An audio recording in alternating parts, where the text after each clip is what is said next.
meeting of the Green Party Trade Union Group.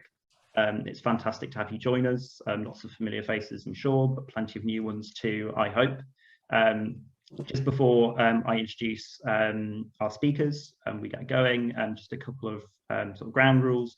Please do keep your microphone muted if you're not speaking. When our speakers are speaking, it may also be useful to keep your camera off. It helps people to focus on those who are actually sort of speaking at any given time. But of course, that's totally up to you, and there's absolutely no obligation to have your camera on. This meeting is being recorded. We're hoping to be able to promote that recording to members and supporters later on, but do bear that in mind. You know, if you decide to sort of show your face, that might appear in the recording.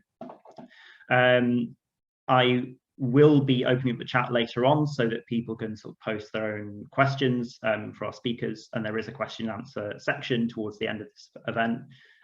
We're keeping the chat off for now so that it doesn't get too busy, but we will turn it on when we get towards the end of the sort of presentation section, so that you can post your own questions. And when that happens, feel free to put your questions in the chat. One of us will pick up the question and we'll make sure it gets put to our panel. I think that's everything that I had to say. So I just want to sort of introduce our speakers and then hand over to them. So we're going to be discussing the cost of living crisis, some of the sort of factors behind it, but also importantly, how the Green and Labour movements respond to it, how we navigate the new political landscape that it's shaping. And to sort of aid us in that discussion, we're delighted to be joined by a number of really fantastic speakers. First, we're going to be hearing from Kate Bell from the Trades Union Congress. We'll then be hearing from James Meadway, who is director of the Progressive Economy Forum. We'll be hearing from Emiliano Mellino, who is a Labour journalist and organiser. We'll be hearing from Andy Beckett, who is a journalist and author, who's written extensively about the cost of living crisis and how it's affecting our politics. And we'll also hear, importantly, from Molly Scott Cato, the Green Party spokesperson on finance and economy as well. So we've got a veritable smorgasbord of expertise and hot takes for you, and we hope that you can sit back and enjoy them and learn from them. So without any more ado from me, I'm going to pass over first to Kate Bell from the TUC, who's going to offer a short presentation to begin the discussion. Over to you, Kate. Brilliant. Thanks, Matthew. It's really nice to be here. Thanks so much for having me on this really great panel. It's full of people whose work I've read and admired, so I feel slightly intimidated too, but I'm looking forward to the discussion. So I'm going to share my screen, hopefully. And if I make that the slideshow. So a lot of discussion, which we can get into, I guess, about whether we should call it the cost of living crisis. And I suppose the way we're thinking about it is that everything's going up but my pay is our kind of slogan. And I'm going to talk a little bit about that. Just before I do so, though, I just wanted to say it's really impossible to do a talk or at any point without thinking about the kind of horrific scenes which we're all seeing from Ukraine. The trade union movement is supporting workers there. The International Trade Union Movement has got a place where you can donate to support trade unions both in Ukraine and in neighbouring sister countries who are helping with the refugee effort. And I just thought I'd put the link up there in case there is something you want to do to support trade unions who are helping with that effort. And obviously it has impacts as well, the conflict on what we're talking about today. So how did we get to a state where basically it's getting harder and harder for people to avoid the basics of life? And this is our kind of key chart. Basically, we have wheeled this out and updated it in huge quantities of scenarios. But basically what it shows us is that we are in the longest pay squeeze since the Napoleonic Wars. That's that kind of yellow line. And basically what it shows us is that the level of real pay, so that's pay after prices have been taken into account, has not yet recovered to where it was since the financial crisis. And this is really pretty unprecedented. You can see we're still in the red part of that chart in every other kind of financial crisis. And of course, since the financial crisis, we've had a number of other crises, COVID, Brexit, if you think of that as a form of crisis, and our real pay has not just recovered. And I think that's the key thing we're focusing on when we're thinking about, you know, why are people feeling like they're feeling now? Why is it so hard for them to afford the essentials? another chart that just shows that that's very much a kind of contemporary phenomenon. So we're talking about cost of living crisis back in kind of 2014. Then, during COVID and last summer, there were a lot of kind of articles, think pieces around saying, is pay surging? Have workers finally got some power back? Around kind of concepts around labour shortages.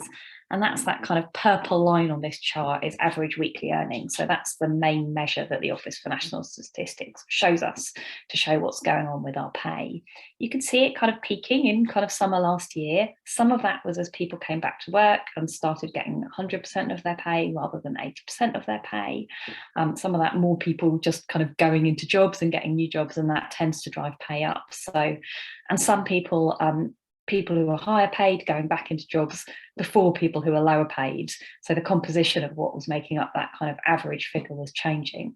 But what you can see as kind of the labour market has normalised a little bit is actually pay has started to fall again. So it's not just that inflation is affecting the real value of our pay. Real pay is that kind of browny, greeny line, which you can then see falling back below zero in the latest figures. But also the level of basic pay we're getting, nominal pay in the kind of statsy jargon, has also started to fall again. So although, we were optimistic, we were hoping to see a surge in workers' pay, that's not what we're getting just now. So why is that happening? And this is my extremely one slide basic version attempt to say, why have we had a pay crisis for the last decade, over a decade now? Big factor I think we have to acknowledge is austerity plus uncertainty, meaning businesses were less likely to invest. That's led to a fall in productivity being the amount we produce per hour, basically. And that's led to a fall in pay. And you can see, you'll get a lot of kind of charts which say, well, it's not that workers are doing so badly, it's just that business productivity has fallen. And if business productivity has fallen, they can't possibly pay workers more. But I think we need to remember that that productivity fall is also linked to some political choices about how we ran the economy, that big decision about austerity. And so, we can see a direct link between the decision to have austerity, a lack of investment in the economy, giving businesses less confident to invest, and what happened to workers' actual pay. There's a separate question then about, even if we said, okay, we're only producing a certain amount, who gets what share of that amount? And we've seen over the last 40 years a long-term decline in how much of whatever we produce goes to workers. It's kind of gone up and down a little bit. And, there's been some things which has helped actually keep our labour share a bit more stable than, say, in the US. So the introduction of minimum wage, most importantly. But we've seen a real reduction in workers' ability to push up their level of pay. Continued attacks on trade unions, the rise of new forms of insecure work, which means that you have less power in the workplace and you're going to be less confident in asking for a pay rise if you think that your boss might say to you the next day, well, sorry, you're on a 0 hours contract, so you're not getting a pay rise, you're not getting any hours tomorrow. We've also seen the rise of new kind of technologically driven insecurity in the form of the gig economy, which has enabled bosses to break work into ever smaller chunks, basically, and use that as a tool to deny workers bargaining power. So workers have been missing out during this period, but shareholders haven't. This is a stat from some research undertaken by the TUC and the High Pay Centre. So you saw returns to shareholders in the form of dividends going up 7 times more than the average wage for UK workers. So it's not just how much we're producing, it's also who's getting it. We also, during this period, have had a significant period of public sector pay restraint, pay freezes, and then artificial limits on how much pay could go up in the public sector. And I think it's fair to say I should be careful here because I'm a member of the Low Pay Commission and have been for the last 3 years, which is the social partnership body, which sets the level of the national minimum wage.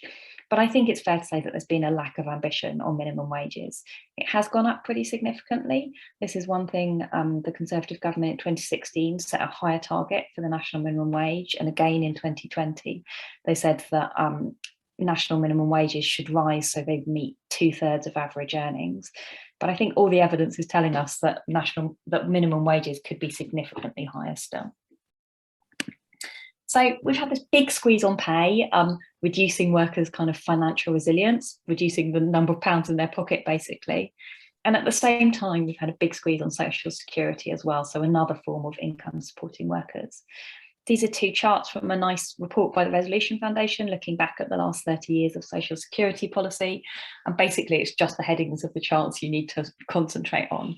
So the basic level of unemployment support has become significantly less generous compared to average earnings, even while those average earnings have been flatlining. Average levels of social security have been getting less and less generous. And then the basic, thought about another way, basic rate we get of universal credit, that's the UC in the second chart, doesn't come near to providing a decent minimum income standard. So the total height of that bar is basically what Loughborough University has said is a decent minimum income standard. And if you can see the kind of sort of horizontal lines up around about up £70, that's how much you get as the basic amount of universal credit. So nowhere near what people need for a decent standard of living. So basically the impact of that has been that when prices rise, people are less able to cope because the amount of income has been drastically cut. This is the result of some polling we conducted in December 2020, and obviously we've seen significant price rises since then. One thing to focus on, I guess, is that a fifth of working people say they'll struggle to afford more than the basics. 1 in 8 workers say they'll struggle to afford even the basics. And some predictable but depressing inequalities come out here. So disabled workers much more likely to say that they are unable to afford the basics. Black workers also saying they're more likely than white workers to be unable to afford the basics in the coming months. So big squeeze on pay, big squeeze on social security, other forms of income, equals when prices rise, people less able to cope. So what should we do about this? There's a lot we need to do basically, but I think it's not that we don't understand this crisis. It's not that we don't have the solutions. It's that people have not been willing to implement them. So I just thought I'd outline what the trade union movement is kind of campaigning for. And I mentioned just before we came on air that the Chancellor is due to be delivering a spring statement on the 23rd of March. This is basically our wish list for what he should stand up and say. So most importantly, we need to increase workers' bargaining power. We know that's the most sustainable way to deliver fair pay rises. And what we've been calling for is what are sometimes called fair pay agreements, sometimes called sectoral collective bargaining. Fair pay agreements is a bit of an easier thing to understand, but it basically allows workers across a whole sector to negotiate a minimum level of wages. And then in individual workplaces, workers bargaining in those workplaces can add to that. It's really common across large quantities of Europe. They've just reintroduced it in New Zealand, and what I think is a really interesting development. But we know that trade union power is the most sustainable way to deliver fair wages for everybody and sustainable pay rises. At the same time, we need the government to be funding decent public sector pay rises. They've now taken the artificial caps off, but they haven't said they'll fund pay rises that even match inflation at its current rate, let alone make up for the years of austerity that public sector workers have particularly experienced. We need a higher minimum wage. The trade union movement's current call is for £10 an hour now. I think it's fair to say that will probably go higher, but that's a kind of democratic discussion which is happening in the movement right now. We need to tackle the insecure work that's also been a massive drag on workers' bargaining power. We'd start with a ban on 0 hours contracts, but there's much more we can do there. And we also need macroeconomic policy, which helps boost fuller employment and higher pay. At the moment, we're seeing the Bank of England saying prices are not the result of workers' bargaining power, but you saw Andrew Bailey saying workers should exercise some pay restraint. We think that's precisely the wrong medicine, not only for workers right now, but also for the economy. The UK economy is dependent on consumer spending, and we need people with the pound in their pocket to go and spend on the high street to deliver kind of sustainable economic growth too. We need extra action to help families facing rising costs now. That includes increasing the universal credit, fixing the government's really inadequate response to the energy price rises. That could include replacing the energy price rebate they've offered with a grant and funded by a windfall tax on the profits of energy companies. We know that we need to rapidly roll out a programme of home insulation, a massive public policy failure of the last decade. And we know that childcare is posing a significant toll on many families' budgets. And if we wanted to address the cost of living in a sustainable way, a big investment in childcare would help doing that. We also know that we need to make longer term changes to the way we deliver our economy. So we're less prone to crisis, and we have an economy which actually delivers a more sustainable way where workers get a bigger share of income and more sustainable pay rises. That's going to involve investment across a whole range of areas, including skills. We've been calling for a long time for a funded right to retrain, but also for investment in our further education system, which had its funding cut by 40% over the years of austerity. We think we need new ways of managing companies so that they prioritise long-term investment over short-term gains. And putting workers on company boards is just the first step towards that. I don't really need to talk to the Green Party about a just transition, but it's a critical part of this long-term strategy. And we think one urgent area is new funding for industrial decarbonisation. There are high carbon jobs, cement, steel, which we need to take place. We need them to take place in the UK. They can be delivered in a lower carbon way, but that needs investment now. And we need to expand the public sector, so we're delivering not only better services, but more secure jobs.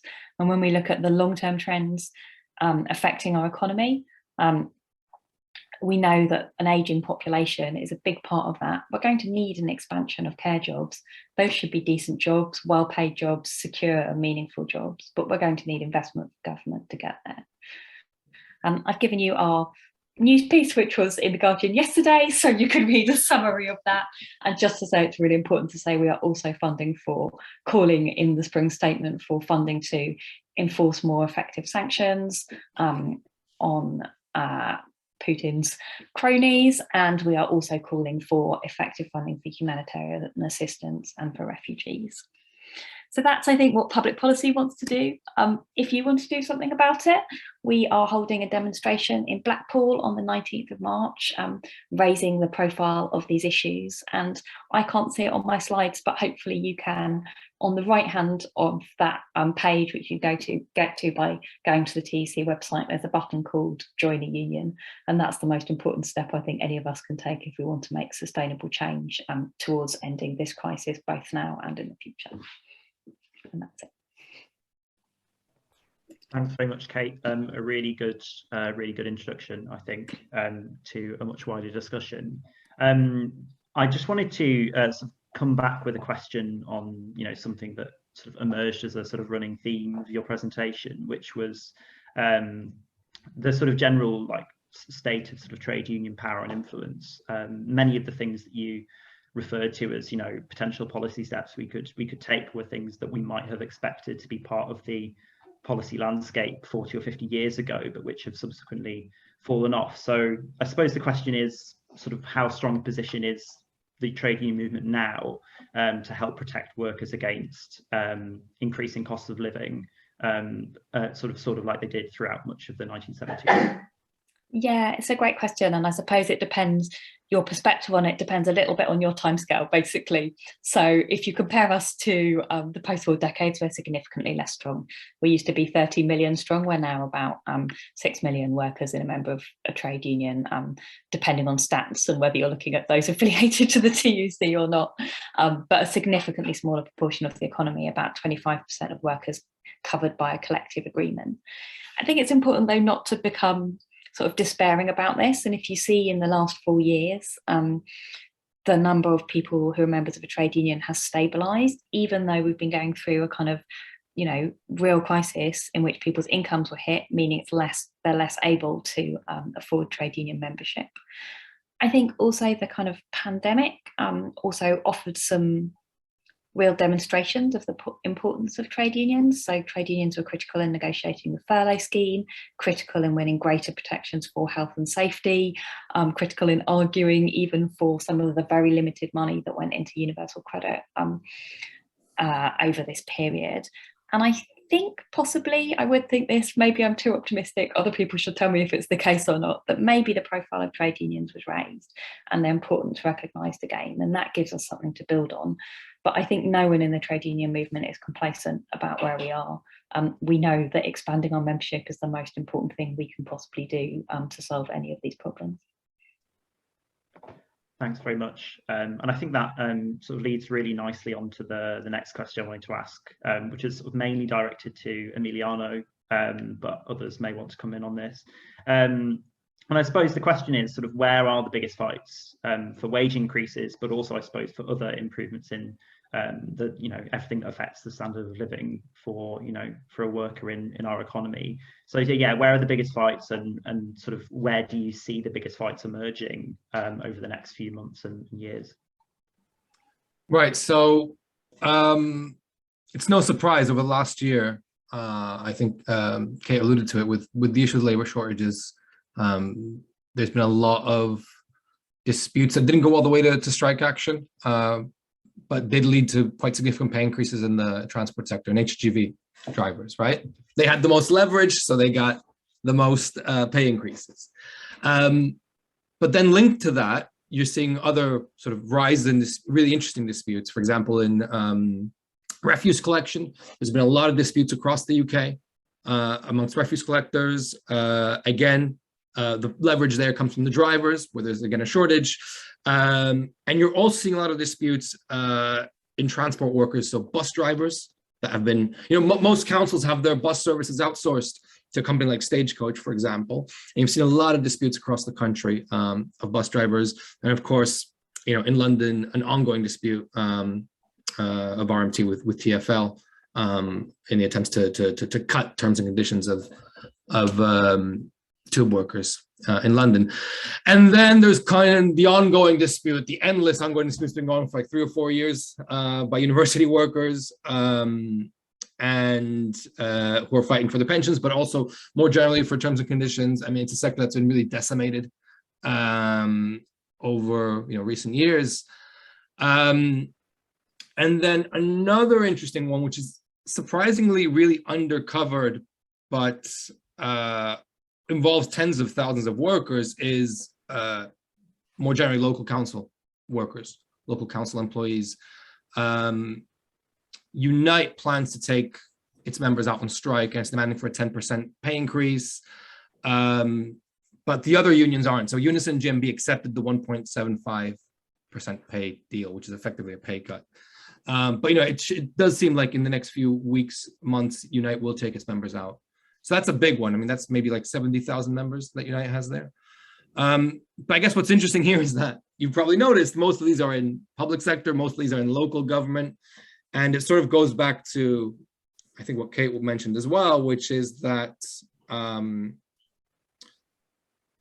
effectively austerity has been the main factor here. This isn't a cost of living crisis that started today.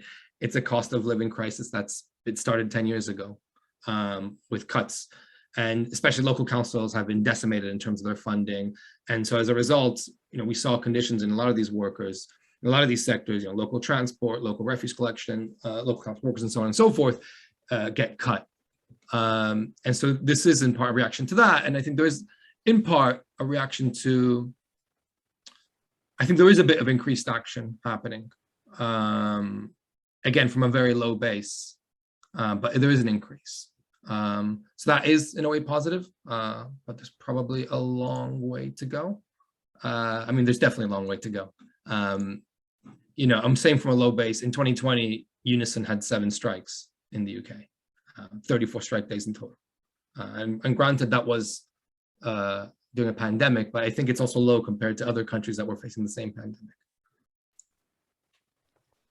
Thanks very much. That's a really good, I think, overview of sort of where we're likely to see the biggest walkouts, but also I guess the sort of most dramatic sort of pay claims and where we can be focusing our energy. I wanted to move sort of on from, I suppose, the picture of where action is being planned and where disputes are arising, and sort of onto, I suppose, the economics of this. And so I wanted to turn to James Meadway, because one thing that Kate mentioned in your presentation was that many on the centre and on the right, and particularly from central banks and so on, have been insisting that sort of workers have to sort of just sit back and accept what they're given, have to practice restraint with which our political class isn't very well acquainted, but that's what they're saying. And I wanted to go to you, James, because you've argued against that wage growth is actually perfectly appropriate at this moment in time, and sort of as a way of helping to deal with this inflation. So would you be able to sort of expand on that argument for us, and maybe as a sort of antidote to some of the stuff we're hearing on the news? Sure. Yeah, thanks for that. Yeah, it was Andrew Bailey, who's the Bank of England governor, probably inadvertently did us something of a favour by putting the case so badly for why it was that, you know, if you're a nurse or you're cleaning the streets or you're working in a shop, you shouldn't get any more money because somehow this is going to stop the price of gas you import from Qatar going up. I mean, there's no logical reason, no economic reason why wage restraint in Britain. In other words, why saying to any groups of workers, whether you're in a union or not in a union, that if you're not paid as much as you might want to be, or you're paid less, this will somehow impact on price rises that are happening because the price of natural gas has shot up, the price of oil has shot up, the price of food has shot up. We're now, and I'll touch on this, we're now sort of going to be dealing with the impact of serious economic dislocation from Russia invading Ukraine. There's the backwash from the sanctions. There's the fact that Russia's just said it's going to halt fertilizer exports, which is another sort of crank on food prices going over the next 6 to 12 months or so. None of these things have got anything to do with how much money people are getting in Britain. So the idea that, you know, in various people's heads is a sort of 1970s model of the economy, in which you might, and you can argue against this, but you could plausibly argue that unions are asking for more pay. That means that employers are going to put up their prices. That causes unions to ask for more pay to deal with rising prices. It's the wage price spiral of you know, that we're all supposed to be terribly frightened of. It simply isn't happening. And coming at the end, as both Cato and Emiliano said, of 10 years of basically falling wages and limited recovery in wages after the financial crisis, it's just nonsensical to try and suggest that workers are at fault here. If you want to deal with the rising cost of living, the quickest way to deal with this is to put up people's pay. Right, that's the quickest, easiest thing to do.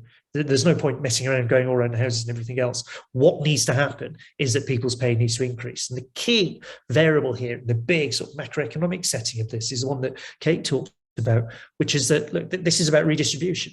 That for a long period of time, the share of the whole national economic pie that has been going to people who work has been shrinking. And the share that has been going to people who own capital, who own wealth, has been increasing. And what we want to happen is for that to reverse. So the share going to people who work gets bigger, and the share going to people who own capital gets smaller. You know, profits are at an all-time high at the minute. They've never been higher, certainly in money terms. There's clearly enough money out there to be able to pay people more who work more money, and therefore to cope with rising prices. That's the short-term thing that has to happen. And I don't think if you're in a trade union, you should be afraid of making that case, that profits are up, prices are up. So if you want people to be able to cope with the fact that prices are rising, we should pay them more. And frankly, after 10 years of pay restraint, there's not really a group of workers out there who can't make a case that they shouldn't be paid more on top of it. That's the short-term bit. Long-term bit, I think, is what Kate touched on. And that's obviously a Green Party friendly message, that a whole load of these things are happening because you are running up against the limits of the amount of gas you can get out of the North Sea, for example, which has been declining much more rapidly than was expected in the 1980s into the 1990s, that you're running up against the limits of how much food you can squeeze out of various parts of the world, that you are going to have to start to think quite seriously about investment in renewables, for instance, about investment in how we grow our food and shrinking some of the very extended supply lines that we have there. All of these things, I think, are a very Green Party friendly message. They're all somewhat more longer term, but if you're putting together a whole package and what needs to happen here, it's pay rises now, redistribute that economic pie towards workers, and then in the longer term, build in the resilience, the food security, the renewable energy production that insulates you from price rises into the future. Thanks very much. I think that was a really good and sort of much needed demolition of the wage price spiral myth, which I think still continues to sort of dominate a lot of the public discourse around this issue. And I suppose it's our job to sort of start to turn that around. You also touched on something that we've wanted to get onto, which is that for Greens, you know, this presents this whole, you know, environment, rising cost of living presents a massive challenge, as it does for everyone. Sort of, you know, but sort of somewhere in there that there's seemingly an opportunity to sort of reshape our economy so that it works more equitably and more sustainably. And then sort of with that, I wanted to turn to Andy Beckett, Andy, you've argued recently in a really good Guardian piece and elsewhere, I'm sure, that we're coming to the end of this really long sort of consumer binge, where we relied on sort of often debt-fueled consumer spending to sort of propel growth. And that's really the model we've been working on for the past sort of 40 or so years, or even more. You're arguing that that's coming to an end, and you've raised the prospect of a political backlash and also potential ecological and sort of social benefits. So, what is it from your perspective that makes these rising prices that we're seeing and these pressures so potentially disruptive? And, is that inevitable? What, in your view, should we be doing about this? I think quite a good way to think about crises, I've written quite a lot about crises in books and for The Guardian, is what's the kind of state of a country when the crisis starts? And I think, the previous big cost of living crisis in the 70s, Britain comes into that having had quite a few decades of prosperity, relatively speaking, for quite a lot of people. So in the 70s, people suddenly getting a bit poorer is quite shocking. Whereas now, as a lot of people have said already in this conversation, wages for most people have been flat or falling for a long time. So we're coming into this already used to the idea that we're getting poorer. I mean, I'm a very privileged kind of middle-class person, and yet my real income has probably dropped continuously for at least 10 years, if not 15 years, and I'm one of the lucky ones. So we're coming into it, I think, to a degree, a bit numbed. I think expectations are kind of lower. My own, quite privileged middle-class kids don't expect to be wealthy at all when they grow up, whereas, I might have done when I was 20. So their expectations materially have diminished. I think another thing you need to think about in a crisis is who's suffering and who's not. And something I'd argue that's protected the Conservatives so far is that a big proportion of their vote is asset holding, property owners, and that's a very strong correlation between that and voting Conservative, as a lot of people have noted. So I'd argue that since wages really started to fall behind in the sort of mid-noughties, certainly the beginning of the 10s, a lot of Conservative voting people haven't been that affected. Quite a lot of them are retired. And I know that's a kind of stereotype, but it is startling quite how many Conservative voters aren't actually working. So wages being in massive trouble affects them differently. That's another thing that's important. I think another thing that maybe is beginning to change now is that I've argued that over the last 15 years, a lot of people have been protected from a cost of living crisis just because there have been a lot of very cheap goods around. So although their incomes have been under massive pressure, things like Primark, the budget airlines, those sort of businesses, which existed before the 90s, but they've massively expanded from the 90s onwards. They kind of extended, I would argue, the kind of consumer sort of golden era that was really the post-war period up until the 80s. But then it extended through the 90s and the noughties for a lot of people because they were getting poorer, but the stuff they wanted, at least for pleasure, was getting a lot cheaper. And that's obviously now coming to an end. And I think that's a massive change, because I'd argue that especially for people under 40 who don't hold assets and don't have property, one of the ways that they've been able to sort of tell themselves that life is okay or getting a bit better is that the number of treats available has still been maintained. They've still been able to, I don't know, go to Milan for the weekend or whatever if they saved up a bit, where stuff like that is now coming to an end. And so there's a kind of squeeze on your sort of fundamental financial needs, but also on your kind of more fun financial needs are being squeezed. Another thing I think that's maybe different now from a few years back is that I'd argue that although a lot of Conservative voting people have been quite protected, I think they're now suffering. A lot of people, particularly in London, who drive a lot tend to be Conservative voters in London. Poorer Londoners tend not to have cars or tend not to drive much. Now, obviously, petrol's becoming very expensive. So crudely, for a sort of middle English kind of Conservative or sort of centre-right voter, it's very obvious now that things are becoming less affordable. Whereas for a long period, the Conservatives didn't didn't increase the tax on petrol. They effectively reduced it in real terms. So things like driving a lot, flying a lot, those things have been really protected in the last 15 years. And that protection is kind of coming to an end. So politically, I'd kind of expect some Conservative voters to become disgruntled about their standard of living. And you kind of see that in the polls, that clearly there are lots of other things going on too, but the Conservatives are a bit less popular than they were, 6-9 months ago. And I think some of that is to do with the squeeze beginning to touch on their voters. But it's been quite small. They've dropped from the sort of low mid-40s to the sort of, mid-30s now, but I'd say their real level is more like high 30s in the polls. So there's beginning to be a change there for them. I think just skipping forward, maybe something that needs to happen a bit is I think a lot of this conversation needs to be repoliticized. I think the previous speakers have been really good talking about that these things, questions about who gets which slice of the economic pie, those really have to be talked about as an overtly political thing. I went to a presentation by Andy Haldane a couple of years ago, and it was quite kind of slick. And he said, essentially, British workers can have more money if we have more productivity. That's the only way it can happen. And I remember sitting there surrounded by all these kind of city people at the Bank of England thinking, well, actually, there could be another way. Andy Haldane could just get paid a bit less, and maybe the people that do his research could get paid a bit more. The pie can be distributed differently. And I think if you're on the left, or even if you're just, not on the right, I think it's very important for us that the conversation is politicized again, because a lot of this stuff is just seen as the way of the world. My kids are now working casually for the first time. And when I sort of say to them, well, you might be able to get a bit more money if the restaurant you're working for, made less profit, they look at me like, oh yeah, but it's almost like they've grown up with the idea that those conversations can't be had.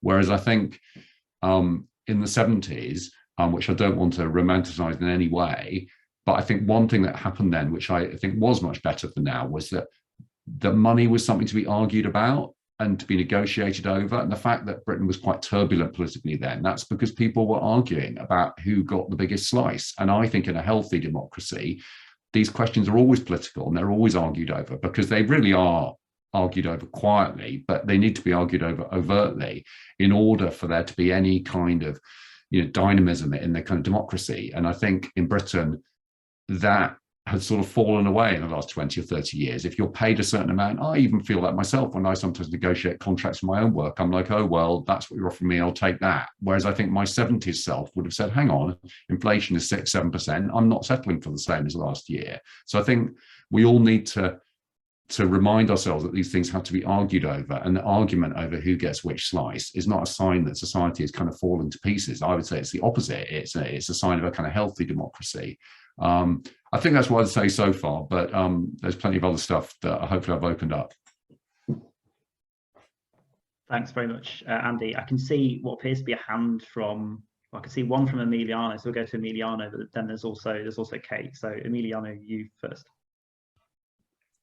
Thank you. I think that point is really important about demanding increases, but I think there's something added to that, which is that people's power to demand increases has been removed over the years. And it's really important to understand the fall in wages with regards to our decreased ability to demand increased wages because of the number of anti-trade union laws that have been implemented in the UK since Thatcher, and progressively has gotten worse, right?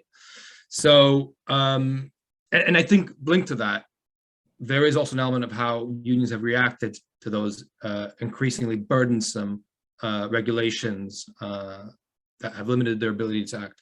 So just to give you, just to put this in context a bit, what do I mean? In France, you have to give, I think, 5 days of notice before you can go on strike. In Sweden, it's around 7. You don't need a vote to go on strike. You can just, the union can just say we're going on strike, and you go on strike. In Germany, you don't have to give any notice. I think the union just has to tell the employer we're going on strike, and they can just go on strike immediately. In the UK, the process is roughly like this. You have to give the employer notice of strike ballot. First, you have to inform the employer you're gonna have your members vote for a strike.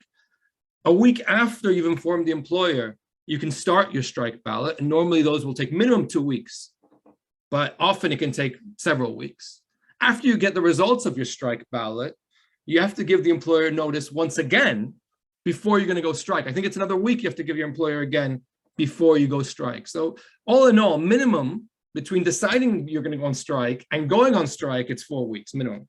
But often unions will take more time because they want to make sure that they're going to hit the thresholds. And that's the other limitation, which is that not only do you have to get a majority to go on strike, you have to get a majority of members voting, right? You need to get 50% plus one of members actually returning their ballots. So a lot of unions will lose big ballots because they can't get enough people going out to vote. Not because people vote against the strike ballot, because not enough people go out to vote. And so to react to that, unions will have like longer and longer ballot periods. I think recently when UCU did its ballot, I think it was maybe 4 or 6 weeks that the ballot was open for. So effectively you have a period of a couple of months between deciding you're going to go on strike and actually being able to go on strike. And that kills, that can kill the momentum of a whole campaign that is demanding for these increases. And also, it becomes very difficult to actually win these ballots. And these are restrictions that don't exist in other countries. And that is really decreasing our ability to demand higher wages. And I said again, also the way unions have reacted to this to be somewhat critical. In large part, what will happen as well is that unions will before they even start this whole process of getting these votes through for strike ballot and so on and so forth, they'll do a consultative ballot, because you don't want to lose your big strike ballot, because it's also very expensive to do a strike ballot, I should also say, because you have to pay an independent company to do it for you. It's a postal ballot. It's a complete headache. Anyone who's done organized a strike ballot, I did one back in the day. It's an absolute headache. You don't sleep. It's a strange kind of torture. So I think any trade union that's been involved will understand that. So the way unions have reacted is by having these consultative strike ballots. So it adds more months in the process of actually between deciding you need to do something about a situation and actually reacting.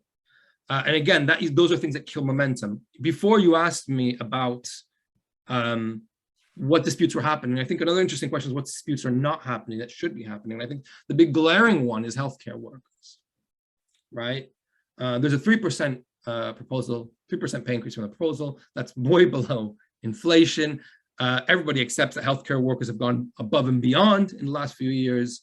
And so why are we not seeing a dispute? And that's in part because, one, the strike ballots didn't make threshold, and in part because we've been stuck in this loop of consultative ballots. I think the RCN's consultative ballot came back with 20% participation. And then at that point, the campaign died. There's no more talk of that campaign. So I think we really have to look at those laws. And I think what's worrying is that the government is putting greater and greater restrictions on our ability to act, or is trying to put greater and greater restrictions on our ability to act. The police and crime bill is hugely worrying on this front in terms of our ability to protest. And there's also now new restrictions being put on, or a law that's gone through the Commons, I think now is at the Lords, that is going to A, look to effectively tax unions, and B, is going to open up the ability to put complaints through the official union regulator.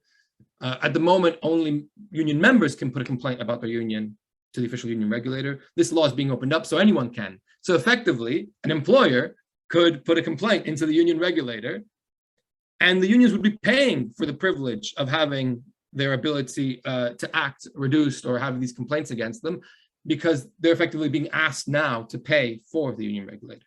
So I think these are hugely worrying developments on the horizon that we need to be ready for. We need to think about what we're going to do about.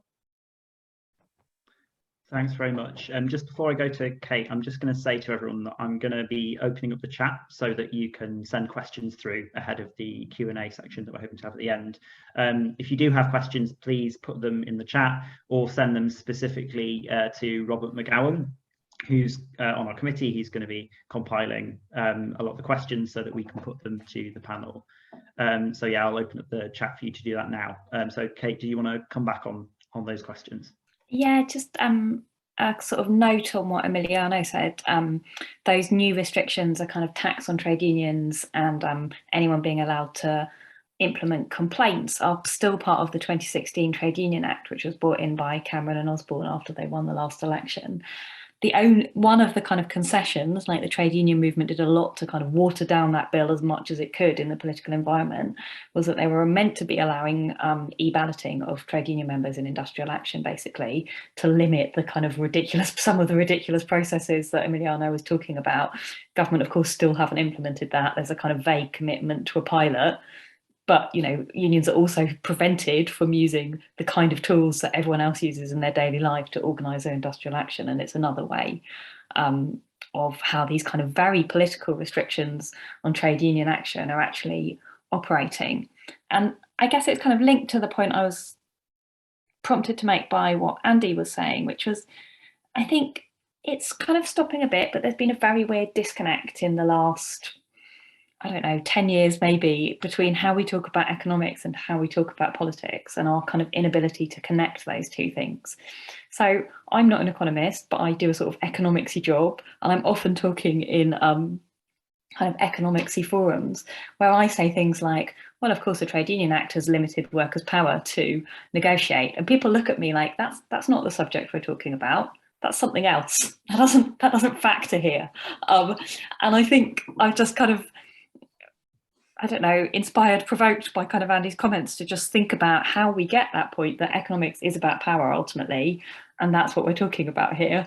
And what the trade union movement's goal is to give more power to workers because it has real cash implications in the world, not because it's a theoretical right, not because it's morally just, not because that happens to be our politics, all of which are true, but because without that power, you can't win the pay rises you need. And I think maybe we all need to find new language to talk about that and say, this is legitimate, this is part of economics, this is what we're trying to do. So yeah, I was sort of inspired by Andy to think about a little bit more about how we do that.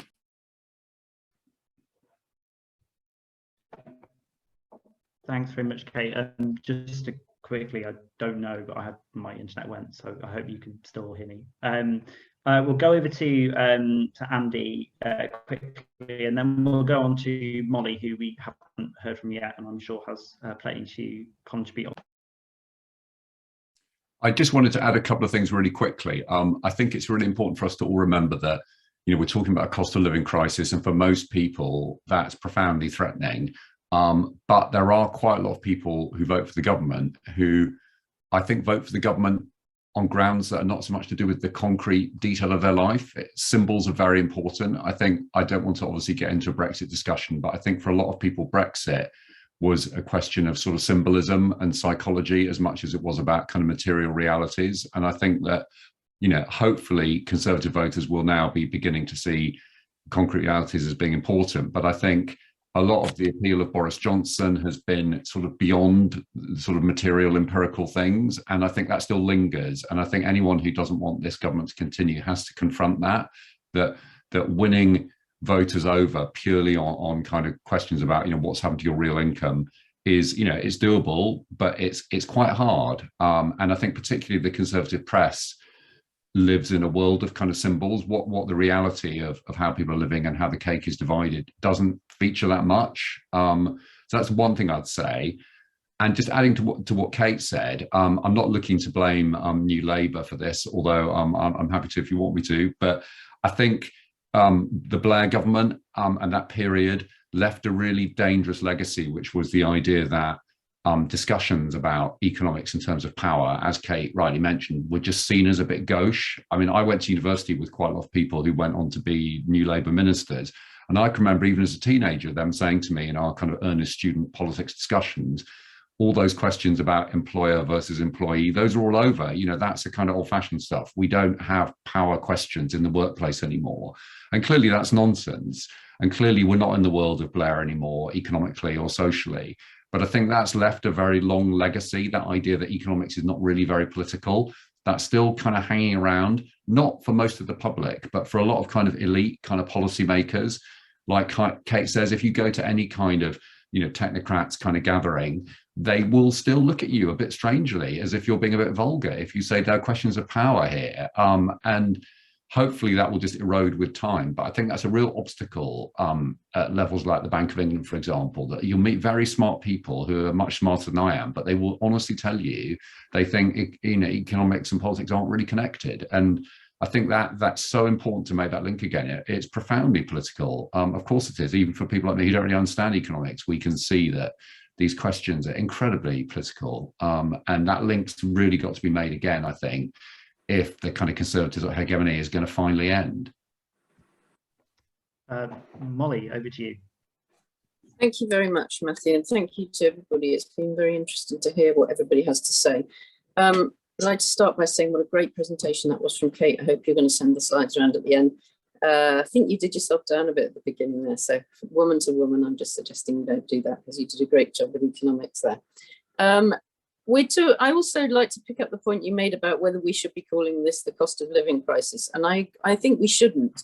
And I'm an economist, so I'm going to say that the first thing that comes to my mind is the distribution of value crisis. That's clearly a terrible thing to say, but let's try and think of a form of words that sums up that that's what we're talking about here, because I think lots of speakers here have said that, and it relates to what people have said about power. And, you know, I could have a whole session with all of you talking about what economics is really about, and the textbook I wrote is all about power.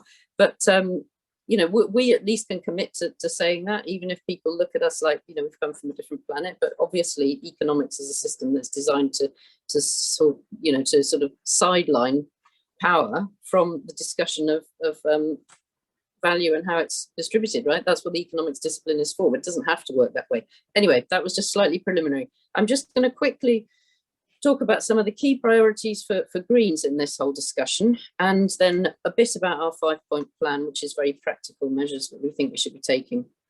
So the first and most important thing we have to do as Greens is resisting that attempt from Steve Baker and his cronies to use the so-called cost of living crisis to stop us taking the action we need to take on net zero. So it's obvious that what was the Global Warming Policy Foundation has now, and also the Brexit reform group, whatever the hell it was called, that has now morphed into this like attack on the transition that we need to make towards a green economy, no doubt funded by the same people. So the most important thing we can use is a slogan like, I like a slogan like don't pay your bills or something like that. But essentially we're saying if we had a green society, you wouldn't need to pay those bills, because you'd have such a wonderfully insulated home and such cheap electricity run by a publicly owned electricity company using free energy in the form of wind and sun, that, you know, your energy bills would be very small to start with. So, you know, we have to reverse the arguments they're making, and we can do that, and we are doing that, but they obviously have a lot of outlets and places where their messages are relayed that's harder for us to achieve. And I think also the Ukraine situation points up very clearly where we've been left as a result of our addiction to fossil fuels. I actually had my heat pump connected the day that Putin invaded Ukraine, and I've got a sticker on it that says, this machine kills fascists. And yeah, you can buy those online, I discovered. So there we are, that's where we are in 2022. But of course, the really important point here is I saved up my money as an MEP and stashed it so I could come back and retrofit my home and get a heat pump. Most people can't afford that. And so that's why we say as Greens that retrofitting should be free, but also it's really important to you know, make that point that that has to be available to everybody. But yeah, so I think the point about energy security, Putin, and the need for green transition is a crucial argument we should all be making right now. So the next bit I want to talk about is called why would life in a green world be cheaper? And that's for lots of reasons. And one important reason is that we would not allow the extraction of value by rapacious energy companies. We've got a policy at the moment called the dirty profits tax, because we don't like to say windfall tax, because that suggests that fossil fuels are something that's good for us all, whereas actually not only has Putin's war been funded by fossil fuels, but they're also trashing the climate. So for that reason, we want to make it sound like it's a dirty thing that is going to disappear. But nonetheless, while they're raking in those profits, we need to make sure that they come for social benefit rather than going off to shareholders. We have the lowest rate of tax on fossil fuels of any of the major energy producing economies. But also we need to extend public ownership further than that. Public ownership is remarkably popular, like 70%. And obviously I do work in university, and the ineffectiveness of the strike I've been on, losing half my pay this month, is really depressing, because, you know, it's not a public sector. We have no kind of leverage over actually our work and our time and how the universities work. But we also need to see, obviously, the bringing back into public or social ownership of key economic sectors, not just energy, but also health and railways and so on. I mean, even economic theory tells you we should be doing that. Now, a point where I'm probably going to disagree with other people, and this might provoke some discussion and some questions, is about the main difference for me with the 1970s is that the problems we had in the economy previously could mostly be resolved by increasing the amount of economic growth. So you didn't have to argue so much about distribution because you could just inflate the pie. But the ecological and climate crisis tells you that the pie is getting too big, and the planet can't take the expansion.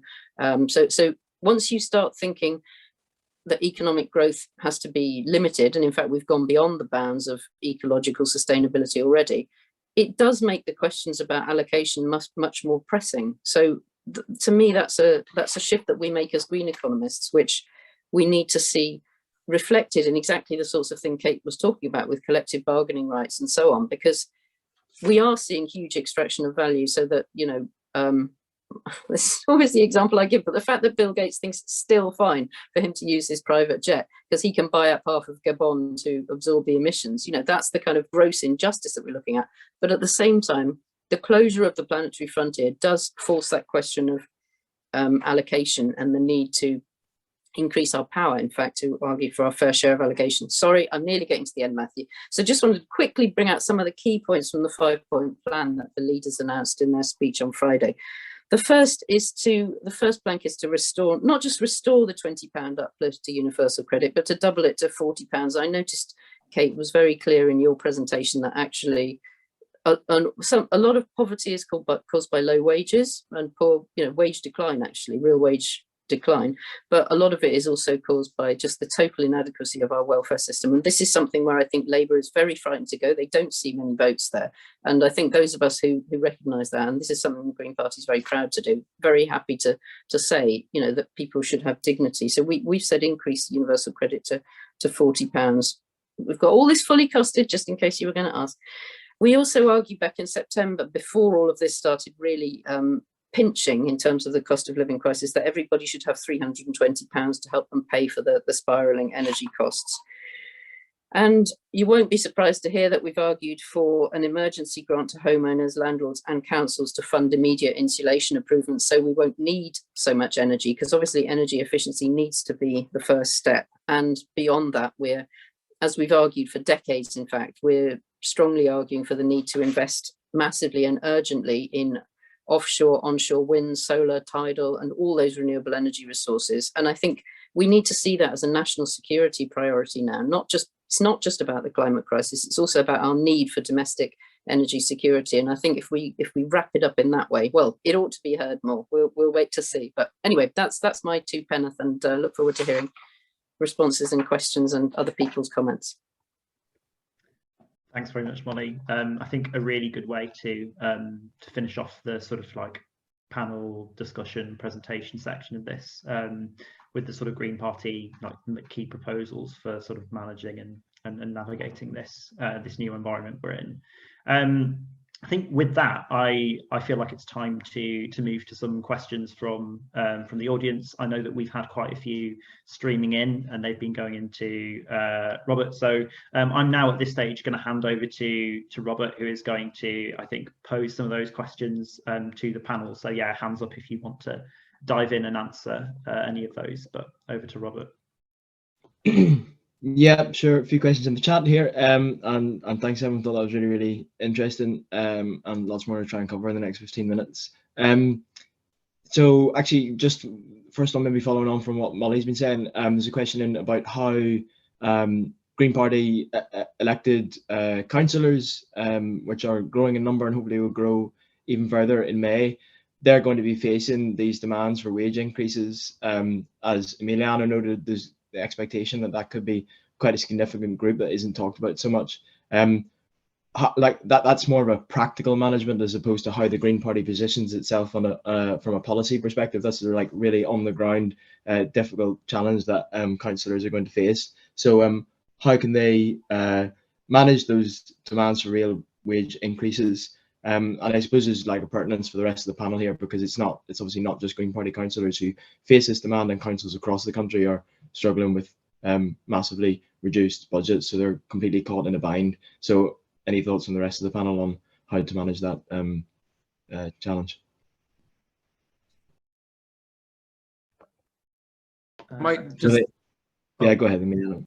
Sorry, I was just a very quick line on that challenge, because it is true. Like, councils have very little power to raise funding for themselves, right? It's very much decided by central government, and you know, it's been great for the people that engineer austerity to pass the buck on to somebody else to implement these cuts. But I think one thing potentially is there's quite a bit of evidence that insourcing services actually does improve conditions and create value for money. Depends on the service. So it's definitely something to be considered and put into, you know, the broader policy discussions of any party that's trying to think how to do more with less in this kind of context. Great, thanks. Yeah, Molly? This is a serious worry to me. I used to run the audit committee here in Stroud, and what I noticed was a lot of people weren't prepared to become councillors because they knew that under a Tory government they'd just be implementing cuts, and it's a really uncomfortable place to be, and it's something that I think again undermines the quality of local government and of local councillors. So the most important thing, and this is indeed a Green Party policy, is that as in other countries, local authorities should raise taxes. Rather than central government raising taxes and then choosing how much to pass down, tax raising powers should be given to local government. I mean, I think we say all tax raising powers, and then we should only pass it. If we decide we want Trident to protect us here in Stroud, you know, we can send the chunk that pays for that. But I mean, even if we didn't go that far, we have the lowest rate of local taxation raising powers anywhere in the world. If you compare with France, for example, or Canada or wherever, local authorities raise taxes for local services. And yeah, that's rather than us having our money taken away from us by central government that's then very unresponsive, we should pay it to local government and then they would be able to fund. But anyway, that's a policy change. I think immediately what local governments can do is think a lot more creatively about how to use their assets. And I'm afraid to say under a Tory government, they have to operate more like businesses. We haven't seen much in the way of municipal bonds. I know some Labour authorities were talking about that, but you know, well, this is maybe something that James also, I think James has got something to say about this one, but, you know, local government do have access to assets and they do have the ability to raise money through bonds and so on. So I think that is the only route short of changing national policy. Great, thank you. There's a question about how we shift the public debate away from macroeconomic policies designed to promote further growth as a false solution to the crisis. So maybe, Kate, if you don't mind, pick on you with that one to give the TUC view on that. Obviously, the Green Party has like long historical degrowth position. How confident is the TUC that further growth through productivity can be achieved, even if it were desirable? I don't think the so thanks. I think James should have given an answer to this question too, because I'd be interested to know what he says. The TUC hasn't got a kind of formal degrowth or, you know, position on the debate around degrowth. I suppose I think my personal view is that the nature of growth has changed significantly over time, and it's worth us thinking about what type of growth we want, what resources are available, and what are the real limits we have on those resources to deliver it, and then how that growth is distributed. And this is really a personal view, it's not kind of an official view of the TUC. I sometimes worry that the argument about kind of growth or degrowth actually distracts from some of the arguments about what do we want to produce, what type of economic activity do we reward in the economy, and who gets the benefit from that, which is what I think we've all been talking about today.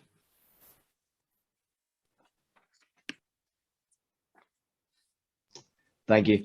And then James, this is something that you've been writing about recently, which I think is really interesting for Greens, and you made this argument that inflation can be seen to have its roots in environmental instability. And I suppose the worrying question that comes from that then is that can we expect the cost of living crisis to just go on forever now? Well, Cool, that's a big question. I just want to say, I agree with Kate really about growth. I think there's a danger in setting yourself up as a for or anti question. Are you for or against growth? And it kind of, for most people, the idea of economic growth is so sort of deeply ingrained and has been for a very long period of time that the idea you might say that this is not necessarily good is a complete sort of mind-blowing space to get to anyway. And the real question there is not like, should we have growth or not? It is exactly, what is the point of the economy? Why are we doing all these things? What are the things we actually value? Not, does this number go up or down? I mean, the truth is, for really quite a long period of time now, it's about 10 years, at least in Britain, you've had some economic growth, not that much, and wages really haven't changed. So your basic promise of economic growth isn't really there anymore, and it hasn't been for some time, and it's not very likely to come back. So you have to try and talk about something else. And I think one part of that is a basic redistribution argument that if you're working, you're likely is not being made worse off, and somebody else who is employing you is being made better off. And that has to change. And the other bit that has to change is we actually live in really quite rich, productive societies. We can redistribute some of that wealth, but we can also think about what we're doing with that wealth. What are the things we really value? So never mind talking about should GDP go up, or even should we make productivity go up? We'll need to think about what are these things that we're producing? What are we doing them? How are we spending our time? What is the level of detail in how we organise our high streets, how we organise our public services? What sort of jobs do we want in the future? These are things there. So coming directly onto your question, does that mean the cost of living crisis rumbles on forever? Well, I mean, this is getting into fairly speculative territory, but if we're running into an increasingly resource-constrained world, one way or the other, then all the questions we start to face are not ones about, well, growth is a sort of safety valve for redistribution. They all start to turn into, what is the fundamental distribution of the economic pie and how are we all going to get a slice of it? Every question starts to look like that. And the only way you can have an economy that continues as if it is the barest minimum of resource use, of building in things like circular economy processes, of renewable energy use, absolutely everywhere you can get away with this. That's quite a different economy to the one we have now. That's not one with a continual cost of living crisis. It's one where you're actually regulating our interactions with the wider environment far more effectively than what we've done for the last 200 years, in effect, under industrial capitalism. Now, that's a really big shift in how the economy operates. But what we're seeing right now, I think, is the early stages of that shift. And these are coming through as redistributional struggles. That's what we see as a cost of living crisis. You know, it's a cost of living crisis on the price of gas because we are allowing Shell and BP to profiteer off the back of that whilst driving up the price domestically. If we change that power relationship, that wouldn't be a cost of living crisis. You'd still have to deal with the fact we're trying to mine natural gas and use it, but the crisis right now looks rather different. So I think all of these things start to line up, and that's where I suppose the case of green politics really starts to become very apparent, that it's not just, you know, wouldn't it be nice if. There's a kind of urgent necessity to start to make some of these things happen. Otherwise, it's, you know, people's living standards collapse for the foreseeable future, exactly as you say. Unless there's a change in power distribution in society, that isn't something we get out of. Great. Can I chip in quickly, Robert? Yeah, of course. Go ahead, Mike. Just to say, I very much agree with the much more nuanced view of that was given by Kate and by James. But I mean, I think the point it's important to make is that previously, how we've got out of crises like this one is to just inflate the economy, regardless of what it's doing, built-in obsolescence, you know, the advertising of the 1950s and that kind of thing. And that's what we just are not able to do now. And I agree very much with what James said. This is the world we're facing. We don't have growth, and that requires us to raise these questions of power much more, they become much more salient than they were before. But coming back to Kate's point about austerity and how that's largely the cause of the crisis we're in now, of course, the reverse of that is to say we need massive investment now, for example, in home retrofit, and that would indeed increase the size of those sectors in the economy. But not for the purposes of increasing growth, for the purposes of making sure people are warm without vast expense, and making sure that that we're not using energy and destroying the climate. But that whole process, which just needs to happen so urgently, is just not happening at all. You know, we've got fewer grants. The Warm Homes Grant was a disaster. So, you know, I think that's something where all of us could really put a lot of effort, because that would certainly, and making sure those jobs are good quality jobs, which is the point about the just transition and so on. But I think, you know, in terms of the theoretical approach of what are we talking about with the economy, of course, we're talking about a well-being economy and measuring social and environmental improvements rather than just, as you say, James, a single number.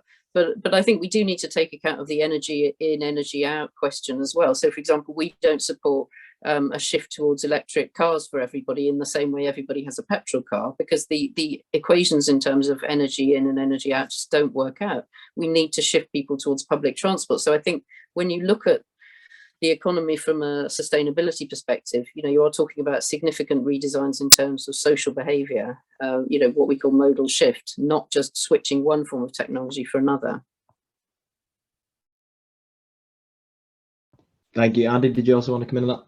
Yeah, I just wanted to say something a bit about consumption. I think that it's often a kind of pessimistic assumption that if the economy is going to become more sustainable, then we're all going to have to consume less and everyone will be quite miserable. I think for a lot of people, consuming all the time isn't actually that enjoyable. I think the way Britain is kind of set up, where at the weekend, a lot of people think, what am I doing today? Oh, I'm going to go and buy stuff. That probably not the thing they'd ideally do. That's just the thing that's in their minds, because Britain has such a vast number of shops, because shopping as a kind of leisure activity is really, really dominant in Britain in a way that it isn't actually in all wealthy countries. So I think if you're on the kind of green side of this, I think not to be fearful of saying to people you might have to consume less, because I think a lot of people don't enjoy shopping all the time. I think that's one point. The other thing I'd say is, I totally agree with Molly that now we're much more aware of how finite the planet is. But I think even in the 70s, quite a lot of the assertiveness of trade unionists then about,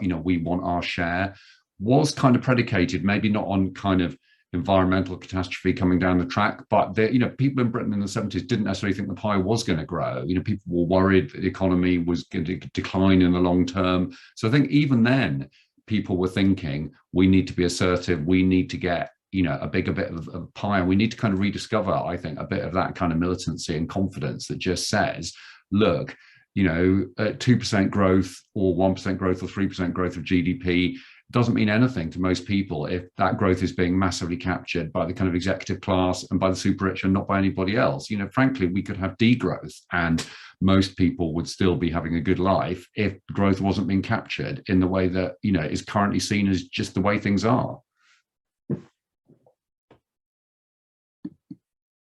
Great, that's a perfect conclusion. Thank you, Andy, and thanks for the questions from the audience.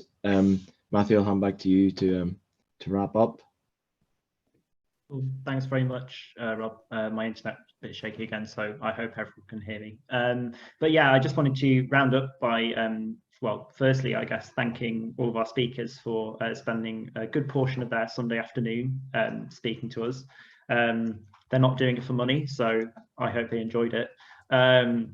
It's been really great to hear from them. It's been a really, really wide-ranging discussion, and one that I think could have, gone on for hours and hours over a coffee or a pint, I'm sure. But sadly, we're going to have to bring it to an end. We will be sort of, distributing a recording of this so everyone can catch their favourite bits later on.